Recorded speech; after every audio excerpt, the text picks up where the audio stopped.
क्या हुआ भैया, सब ठीक हो गया ना? अरसल के बाहर आते ही सबसे पहले रूप ने उसके सर पर सवाल दे मारा। टेंशन उसके चेहरे से साफ आया थी, मगर अरसल के चेहरे की मुस्कुराहट देखकर उसे हैरत हुई। भैया, आप मुस्कुरा रहे हैं? वो हैरत ज़दा सी गोया हुई। क्या हुआ भैया? लगता है भाभी कुछ ज्यादा ही अपसेट हो गई हैं आपसे और आप ये सदमा बर्दाश्त नहीं कर पा रहे, तभी बिलावजह मुस्कुरा रहे हैं। रूप ने अफसोस से सर हिलाया। ओ हेलो आफत की पुड़िया, हमेशा मेरी बैंड बज जाने के ही ख्वाब देखना, ऐसा कुछ नहीं हुआ, बल्कि अब कुछ करने की जरूरत है। मेरी बीवी बहुत स्वीट है, जितना मैंने सोचा था उससे कहीं ज्यादा स्वीट। मैंने उसे कहा वो मुझे समझा करे, और देखो मैं बोलता गया और वो मुझे समझती गई। शायद उसे भी मोहब्बत चाहिए थी, जो हमारी फैमिली में आकर उसे दुगनी मिल रही है। और फिर मैं भी तो उससे दिलो जान से मोहब्बत करता हूँ। जो दिल के सच्चे होते हैं वो किसी के बारे में गलत सोच ही नहीं सकते। ऐसे ही तो तुम्हारे भाई के दिल में वो नहीं बसी। वो बहुत खास है, बहुत स्पेशल है, तभी वो आज तुम्हारे भैया की जिंदगी में है। वो खुशदिली से मुस्कुराया तो रूप भी मुस्कुरा उठी। ये तो बहुत अच्छी बात है, हैप्पी मैरिड लाइफ भैया। आगे बढ़कर उसने अपने भैया को हक किया। मुझे लगा आज मुझे आपके लिए बहुत कुछ करना पड़ेगा, मगर नूर भाभी की समझदारी ने मेरे आधे से ज्यादा काम खुद ही सॉल्व कर दिए। अच्छा भैया, एक बात बताएं, उन्होंने क्या इस बात पर भी कोई रिएक्शन नहीं दिया कि वो रानी आंटी की बेटी नहीं है? रूप का ध्यान जैसे ही उस तरफ गया तो वो हैरत से पीछे हटी। अरसल का मुस्कुराता चेहरा भी संजीदा हो गया। नहीं रूप, मैंने नूर को इस बारे में कुछ नहीं बताया। अरसल के इंकशाफ पर उसे हैरत हुई। मगर क्यों? मुस्तफ़ा ने मुझे मना किया था। इस तरह अचानक ये सब बातें जानकर उसके दिमाग को झटका लग सकता है, उसकी हालत भी खराब हो सकती है। जबकि ना मैं ऐसा चाहता हूँ और ना मुस्तफ़ा शाह। सबसे बढ़कर ये नूर के लिए सही नहीं होगा। ये तो आपने ठीक कहा, हम नूर को लेकर कोई रिस्क नहीं ले सकते। रूप ने भी इस बात में सर हिलाया। ओके भैया, एंजॉय, मैं चलती हूँ। रुको रुको रुको। इससे पहले कि वो आगे बढ़ती, अरसल झट से उसके रास्ते में आ खड़ा हुआ। मेरा एक काम करना है आज तुम्हें। मगर भैया, अभी तो आप बोल रहे थे कि अब मुझे कुछ करने की जरूरत नहीं। रूप ने एक भवें को थोड़ा ऊंचा किया। हाँ बोला था, मगर तुम्हारे इतने सारे कामों को ब्रेक लग गई है, तो इन सब कामों के बदले में बस एक ही काम कर दो। वो मिनमिनाया। बोले क्या करना है? अंदाज एहसान करने वाला था। मेरे रूम को अच्छे से सजा दो। सुर्ख गुलाब, सुर्ख बलून्स, आइस केक और बहुत प्यारा रोमांटिक सा माहौल बना देना। आज मैंने नूर को अपने साथ डिनर के लिए राजी कर लिया है और तुम्हें ये सारी सजावट करनी है। अपनी तमाम बातें एक ही सांस में बोलकर आखिर में उसने एक गहरा सांस लिया। ओहो, इतना लंबा चौड़ा प्लान मेरे आसरे बना लिया आपने। रूप ने दोनों हाथों को कमर पर जमाया। हाँ ना, तुम हो मेरी सारी प्रॉब्लम्स का हल। मैं नूर के लिए थोड़ी सी शॉपिंग करके आता हूँ, तब तक तुम मेरा काम कर देना। रूप के गाल खींचता वो बिना उसकी कोई बात सुने आगे बढ़ गया। अब अगर एक टेंशन खत्म हुई है तो दूसरी आ गई। चल रूप बेटा, लग जा काम पर।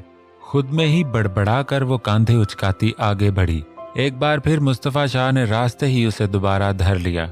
रुको मिसेस शाह, अरसल का कमरा तो उस तरफ है और तुम इस तरफ कहाँ जा रही हो? वो खामखा ही उसके रास्ते में आया था और अब बिलावजह के सवालों की बौछार करने का इरादा रखता था। रूप ने पेशानी मसलकर गहरी सांस ली।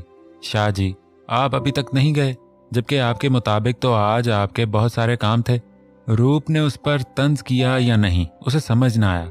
वो मुझे ऐसा लगा कि मिसेस शाह शायद कुछ परेशान है, बस तो फिर मैं वापस लौट आया अपनी बेगम की सारी परेशानियां दूर करने के लिए। वो शौक हुआ, मगर रूप झुंझला गई। देखे, मुझे आपकी बेतुकी बातों में कोई इंटरेस्ट नहीं है, मुझे बहुत काम है। वो आगे बढ़ी, मगर एक बार फिर मुस्तफ़ा शाह उसके रास्ते की दीवार बन गया। जैसे कि कौन सा काम आ गया अब? उसने रूप की परेशानी की वजह टटोलने की कोशिश की। देखें शाह जी, आज भैया और नूर के दरमियान तकरीबन सब सही हो गया है और आज भैया ने वैलेंटाइन डे के मौका पर हमारी नूर के साथ अकेले में रोमांटिक डिनर प्लान किया है। बस उसी का इंतजाम मुझे करना है। Valentine day? मुस्तफ़ा शाह को हैरत हुई। जी हाँ शाह जी, वैलेंटाइन डे। पूरी दुनिया में ये दिन मोहब्बतों का आलमी दिन के नाम से मनाया जाता है और अब आप ये मत कहिएगा कि आपको इसके बारे में भी नहीं मालूम। और अब मैं चलती हूँ। अपनी बात पूरी करके वो किसी आंधी तूफान की तरह मुस्तफ़ा शाह के एक तरफ से इस तरह निकली। मुबादा अगर दोबारा शाह जी ने उसे रोक लिया तो पता नहीं कितना बड़ा नुकसान हो जाएगा। मोहब्बतों का आलमी दिन? मुस्तफ़ा शाह ने ज़ेरे लब ये अल्फाज दोबारा दोहराए। एक इस्तेज़ानिया मुस्कुराहट ने उसके लबों को छुआ। नफी में सर हिलाकर वो खुद भी आगे बढ़ गया। ओ खुदा, मैं अकेली जान क्या क्या करूं? असवद, आपने खाने का सारा इंतजाम अच्छे से देख लिया है? वो असवद की तरफ मुड़ी, मगर उसे खुद के इतने करीब देखकर एक पल के लिए उसकी हल्की सी चीख निकल गई। क्या असवद, आप भी ना? अच्छा, मैं क्या पूछ रही थी कि एकदम चुप। शहादत की उंगली उसके लबों पर रखकर उसने किर्रत को बिल्कुल खामोश रहने का इशारा दिया। आंखें बंद करो। उसके नए हुक्म पर किर्रत की आंखें फैल गईं। असवद, आपका दिमाग। आंखें बंद। अब की बार उसने वार्न करने वाला लहजा अपनाया। ओके। किर्रत ने मुंह बनाकर आंखें बंद कर लीं। अब खोलो। कुछ पल के बाद असवद ने उसे दोबारा आंखें खोलने का हुक्म दिया। आस्तगी से आंखें खोलकर जैसे ही उसने सामने देखा, चेहरे पर हैरत और खुशी के मिले जुले तासरात आ ठहरे। हैप्पी वैलेंटाइन डे मेरी जान। हाथ में गुलाब का फूल और मुस्कुराते चेहरे के साथ वो उसके सामने खड़ा था। असवद, आप भी ना, कैसे याद रख लेते हैं इतने अजीबो गरीब दिनों को।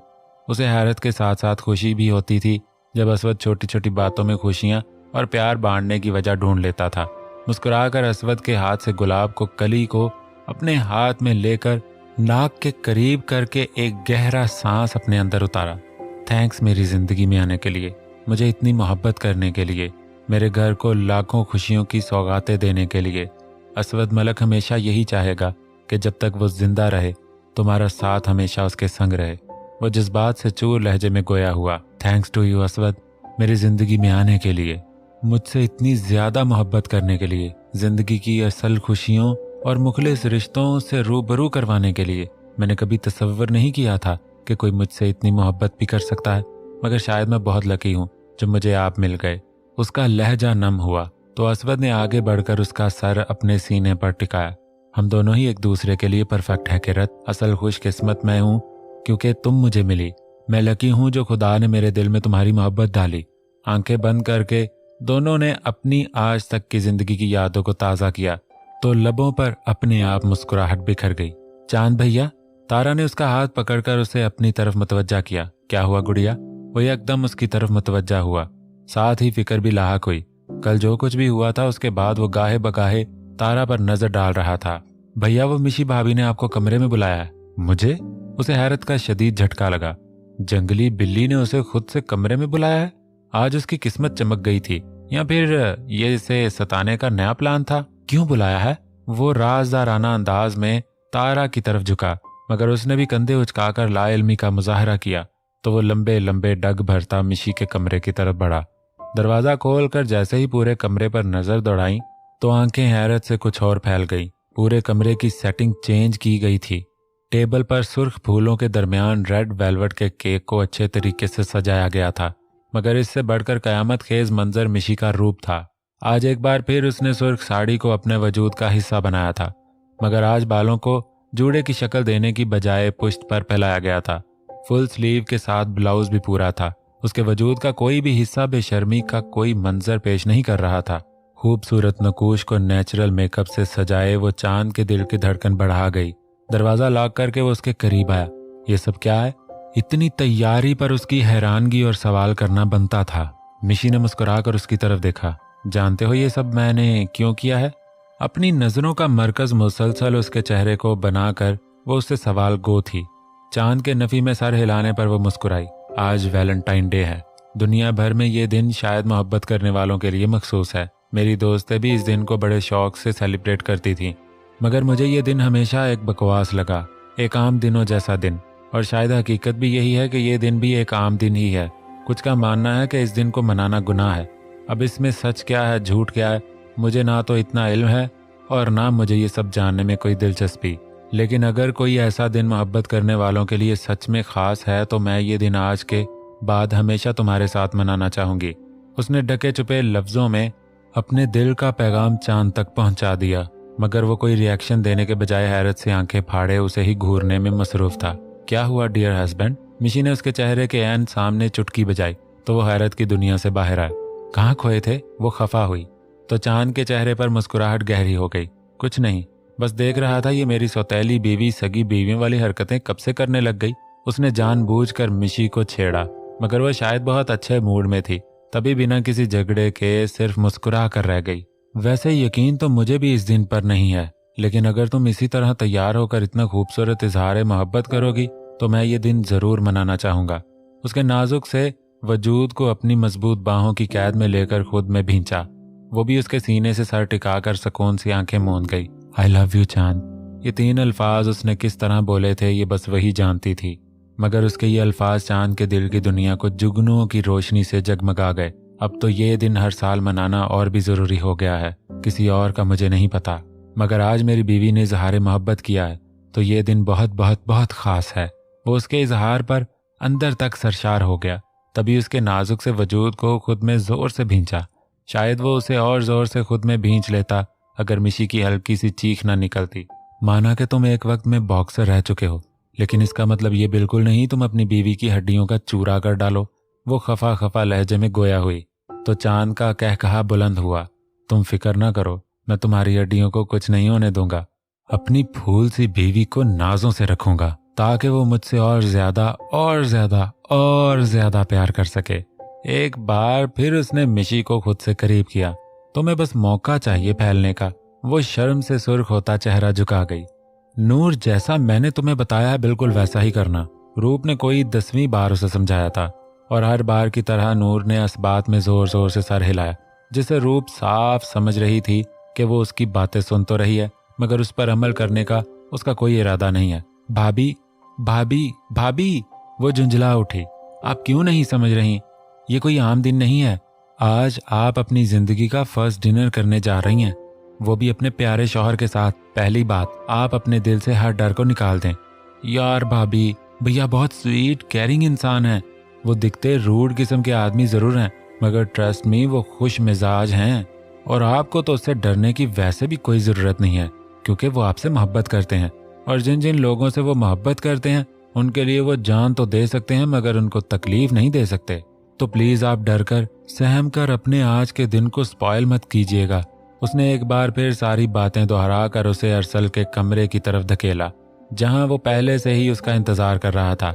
ये ले भैया आपकी बीवी, और आज आप दोनों के दरमियान जालिम समाज नहीं आएगा, इस बात की गारंटी। दरवाजा बाहर से लॉक करके जाते जाते भी उसने अरसल को छेड़ा। अरसल ने भी सुकून का सांस लिया। अब उसने बोल दिया था कि कोई नहीं आएगा, मतलब सच में कोई नहीं आएगा। एक भरपूर नजर नूर के नाजुक से सरापे पर डालकर वो कदम कदम चलता उसके करीब आया। सुर्ख पांव को छूती फराक बालों को जूड़े की शक्ल दी थी। कुछ शौक लिटों को यूं ही बेआसरा छोड़ दिया गया था। सराहीदार गर्दन में नाजुक चेन और हाथों में भर भर कर चूड़ियां पहनी थी। मेकअप भले हल्का पुल्का था मगर गुलाबी होंठों को सुर्ख लिपस्टिक से पोशीदा किया गया था जो बार बार अरसल की तवज्जो अपनी तरफ खींच रहे थे। अपने ऐन सामने अरसल के रुकते ही वो रूप की दी गई सारी नसीहतें भूल चुकी थी। बार बार उंगलियों को मरोड़ कर वो शायद खुद को बहादुर बनाने की कोशिश कर रही थी। अरसल ने उसकी इस हरकत को बखूबी नोट किया, मगर यह सच था जो डरो खौफ उसके दिल में बचपन से बैठा दिया गया था, उसके दिल से वो खौफ निकालना उतना भी आसान काम नहीं था। आओ देखो, मैंने सारा डिनर अपनी पसंद से ऑर्डर किया है, मगर जो जो मुझे लगा कि तुम्हें पसंद हो सकता है वो सब मंगवाया है। तुम्हारी पसंद नापसंद को बहुत जानने की कोशिश की मगर ज्यादा कुछ मालूम नहीं हुआ तुम्हारे बारे में, लेकिन मुझे पूरी उम्मीद है तुम्हें ये सब जरूर पसंद आएगा। एक चोर नजर पूरे कमरे की खूबसूरत सजावट तरफ देखकर वो खामोशी से नजरें झुका गई, मगर अरसल ने उसकी हरकत को नोट कर लिया था। तुम पूरे ध्यान और हक से उसे देख सकती हो, ये कमरा तुम्हारा ही है। उसने मुस्कुराकर नूर को छेड़ा ताकि माहौल से अजनबियत छुट जाए। अरसल ने उसे खाना सर्व किया तो वो खामोशी से खाने के साथ साथ इंसाफ करने लगी। आमतौर पर भी उसे खाने के दरमियान बोलने की आदत नहीं थी। अरसल ने भी खाने के दरमियान पूरी तवज्जो अपनी प्लेट की जानिब ही मबजूल रखी ताकि वो कंफ्यूज होने के बजाय सुकून से खाना खा सके। खाने से फारिग होकर वो खड़ी हो गई। मतलब साफ था अब उसे चाहना चाहिए। उसकी नजरों के पैगाम को नजर अंदाज करके वो उसकी तरफ बढ़ा। नूर के दोनों हाथों को मजबूती से अपने हाथों में थामा। एक चेयर पर उसे बिठाकर वो खुद दूसरी चेयर उसके बराबर लगाकर उसके सामने आ बैठा। कुछ पल तौक़ुफ़ के बाद उसने बोलना शुरू किया। जानती हो, आज मैं बहुत खुश हूँ क्योंकि आज हमारे दरमियान सब क्लियर हो गया है। मुझे खुशी हुई क्योंकि तुमने मुझे समझा, मेरी मोहब्बत को गलत नहीं समझा। जानती हो, कल पूरी रात मैं बेचैन रहा, नींद भी अच्छे से नहीं आ रही थी। तुम्हारे रिएक्शन को सोचकर ही दिल बेचैन हो जाता था, मगर आज मैं खुद को बहुत खुशकिस्मत इंसान समझ रहा हूँ। जानता हूँ जो मैंने तुम्हारे साथ किया उसे भुलाना और माफ़ करना बहुत मुश्किल है, बहुत बड़ा दिल चाहिए, मगर फिर भी तुमने ये किया। आई प्रॉमिस मैं सारी ज़िंदगी तुम्हें खुश रखने की कोशिश करूँगा। मुझ पर एक बार फिर से भरोसा करना, मैं तुम्हारा ये भरोसा कभी नहीं तोड़ूंगा। उसे खामोश देखकर अरसल ने उसके हाथों पर अपने हाथों से दबाव डाला तो नूर ने झुकी पलकें उठाकर नीली आंखों से अरसल के बेचैन चेहरे की तरफ देखा। मैं नहीं जानती मैंने आज क्या किया और क्यों किया, मगर इतना ज़रूर जानती हूँ, मेरा दिल कहता है मैं आप पर भरोसा करूँ। आपने मुझसे निकाह किया, अपने घर लाए, आपके घर वालों ने बिना किसी इल्ज़ाम तराशी के मुझे अपनाया। ये सब मेरे लिए किसी ख्वाब जैसा है, कोई मैजिकल ख्वाब जिसमें सब अच्छा अच्छा होता है। अगर ये ख्वाब है तो मैं सारी ज़िंदगी इस ख्वाब में गुजारना चाहती हूँ। बेखुदी में बोलते बोलते उसकी आंखों ने कब आंसू छलकाना शुरू कर दिए ये उसे खुद मालूम नहीं हुआ, जबकि उसकी आंखों में आंसू देखकर वो तड़प उठा। खड़े होकर उसने नूर का सर अपने कंधे से टिकाया, मगर उसे रोने से नहीं रोका। जानता था ये उसके दिल का वो दर्द आंसू बनकर बाहर निकल रहा है जिसे वो शायद कभी किसी से शेयर नहीं कर सकती। ये ख्वाब नहीं है नूर, ये हकीकी जिंदगी है और हमारी आने वाली जिंदगी इससे भी ज्यादा खूबसूरत होगी। ये वादा उसने नूर के बजाय खुद से किया था। मेहंदी की सारी तैयारियां जोरों शोर से अपने अरूज पर थीं। सुर्ख गुलाबों का बुके लिए वो चोरों की तरह इधर उधर देख रहा था। आज मोहब्बत करने वालों का दिन था। फिर उसे तो नई नई मोहब्बत हुई थी। बोलने का हौसला तो नहीं था और बोल भी नहीं सकता था। वो तो पूरी तरह से श्योर भी नहीं था ये एहसास मोहब्बत का एहसास है या फिर कुछ और। लेकिन उसे मुस्तफ़ा से डर भी लग रहा था। अगर उसने देख लिया तो वो मुस्तफ़ा के खिलाफ जाना तो नहीं चाहता था, मगर फिर भी न जाने क्यों वो ये हरकतें कर रहा था। Oh wow! तारा ने छीनने के अंदाज में उससे गुलाबों का बुके खींचा जिसे वो इधर उधर ढूंढ रहा था। वो खुद ही उसके सामने आ गई थी। जिस तरह वो बुके को देखकर खुश हो रही थी, एहसन को ये देखकर बहुत अच्छा लगा। उस बुके में लगे फूल उसे अपने दिल में खिलते महसूस हुए। मैं कब से सबको बोल चुकी हूँ कि मुझे अच्छे अच्छे गुलाब ला दो। वो फूलों का चारों इतराफ से मुआयना करती हुई चहकी। क्यों? सबको क्यों गुलाब लाने का बोल रही थी? एहसन खान के माथे की नसें तन गईं। अरे कलाकंद बनाने के लिए वो रूह पापी को गुलाब जामुन और दूसरी मिठाइयाँ नहीं पसंद, तो उनके लिए कलाकंद बनाने के लिए किर्रत मम्मा को गुलाबों की जरूरत थी। थैंक्स, तुम ले आए। जबकि अपने इतनी मोहब्बत से लाए गए बुके की कलाकंद बनने का सुनकर ही उसके सर पर घड़ों पानी पड़ गया। वो खुशी खुशी किचन की तरफ बढ़ गई और वो बेबसी से देखता रहा, कुछ कर भी नहीं सका। दिल महसूस कर जैसे ही वो दूसरी तरफ मुड़ा, सामने ही मुस्तफ़ा शाह को घूरते देखकर उसके पसीने छूट गए। वो सर उसको कलाकंद बनानी थी तभी ये फूल दिए। मुस्तफ़ा शाह के बिना कुछ पूछे ही वो सफाई देकर वहां से बोतल के जिन की तरह गायब हो गया। उम्मीद है दोस्तों आज की एपिसोड आपको बहुत पसंद आई होगी। आपके लिए आज इस एपिसोड में मैसेज था। इस एपिसोड में वैलेंटाइन डे जैसे कबीरा गुनाह और खुराफात का जिक्र किया गया है। हमारा दीन ऐसी खुराफात की हरगिज इजाजत नहीं देता, लेकिन इसमें बताया गया कि लोग अपने ही मन घड़त दलाइल लेकर ऐसी चीजों को अपनाते हैं और जिंदगी में अमल करते हैं जिनसे हमारा दूर दूर तक कोई ताल्लुक नहीं है। कहानी को सिर्फ कहानी की नज़र से ही, अफसाने की नज़र से ही पढ़ा जाए तो बेहतर है।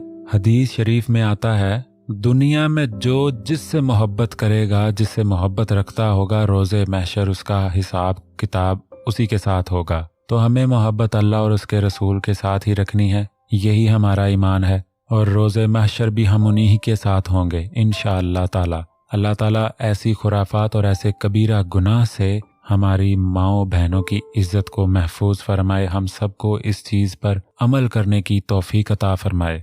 आमीन बिजाह नबी अमीन सल्लल्लाहु ताला अलैहि वसल्लम।